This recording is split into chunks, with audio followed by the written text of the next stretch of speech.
What's up, everyone? Welcome to the May 9th edition of FanDuel Tournament Plays presented by PrizePicks.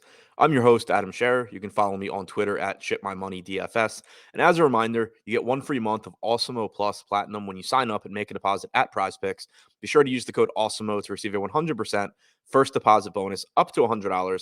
We have a nine game MLB slate tonight. No weather issues like we had over the weekend, so that's a nice change. We don't have to worry about games being postponed. We don't have to worry about everything changing, as we get closer to lock. So things should be pretty steady throughout the day. And as usual, we're going to take a look at three of the top tournament stacks and three of the top tournament pitchers on FanDuel using the top stacks and top pitchers tools on the Awesemo.com website.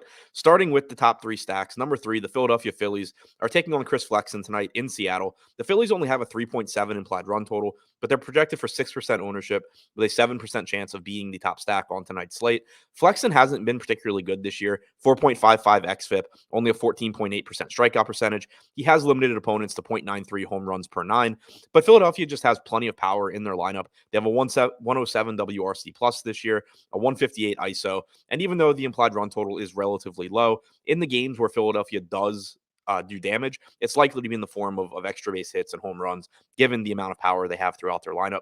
Number two, the San Diego Padres are taking on Kyle Hendricks tonight in San Diego. The Padres are projected for 7% ownership with an 8% chance of being the top scoring stack. Hendricks has really struggled this year. He has a 4.68 xFIP. He's only struck out 17.2% of hitters, and he's allowed 1.78 home runs per nine innings. Hendricks is a pitcher who, even when he was good earlier in his career, he's very, very reliant on command. He doesn't throw hard. Outside of his changeup, he doesn't really have anything that's good pitch wise. So it's really a small margin for error for Hendricks. You still are going to get those games where it's really frustrating to stack against him because he just locates really, really well. He gets calls, he gets pop ups, and soft contact. But with the margin for error being so small, it is an appealing pitcher to target just because if he's not on, he's going to be throwing 88-mile-an-hour fastballs over the middle of the plate, and you're just going to get batting practice for the Padres. They have a 103 WRC plus so far this year with a 135 ISO, 4.2 implied run total tonight for the Padres. And number one, the San Francisco Giants taking on Austin Gomber tonight in San Francisco. Very difficult park to hit in, and a relatively difficult matchup against Gomber, who has a 3.2 xFIP and has struck out 23.4% of hitters so far this season. The Giants have been an above average offense with a 106 WRC plus. They're projected for about 6% aggregate ownership with a 9% chance of being the top scoring stack with a 4.1 implied run total. Looking at the top three pitchers tonight, number three, Michael Pineda, $7,400 price tag, taking on the Oakland Athletics. This is a matchup between a bad pitcher and a bad offense, and one side probably is going to win. Pineda is projected for 6% ownership with an 8% chance of being the top scoring pitcher. He only has a 14% strikeout percentage this year. He has an underwhelming 4.12 xFIP as well. But on the other side, the A's only have a 3.4 implied run total. They have a 77 WRC plus this year and have struck out 27% of the time. Number two, Eliezer Hernandez, $6,900 price tag, taking on the Diamondbacks tonight in Arizona. Kind of surprisingly, the Diamondbacks have a 4.5 implied run total, but Hernandez is only projected for 2% ownership with an 8% chance of being the top scoring pitcher.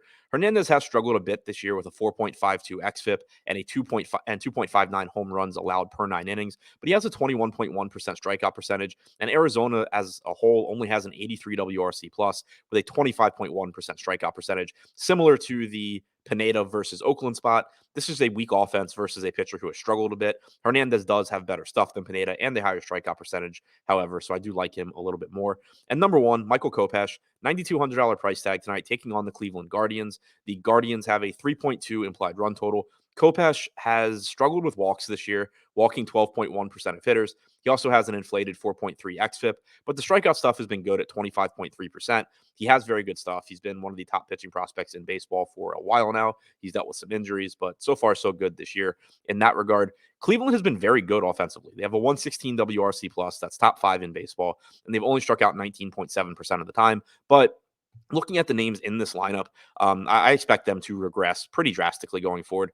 Steven Kwan doesn't strike out much. Jose Ramirez, we know, is very good. Franmil Reyes is a good hitter with a lot of power. But overall, this lineup is just not a lineup that you expect to continue to be one of the better offenses in baseball. So I'll continue to target good pitchers against them. And I think Kopech fits the bill here. He's projected for about 8% ownership with a 9% chance of being the top scoring pitcher. So to recap, the top three tournament stacks on FanDuel: number three, the Philadelphia Phillies; number 2, the San Diego Padres, and number 1, the San Francisco Giants.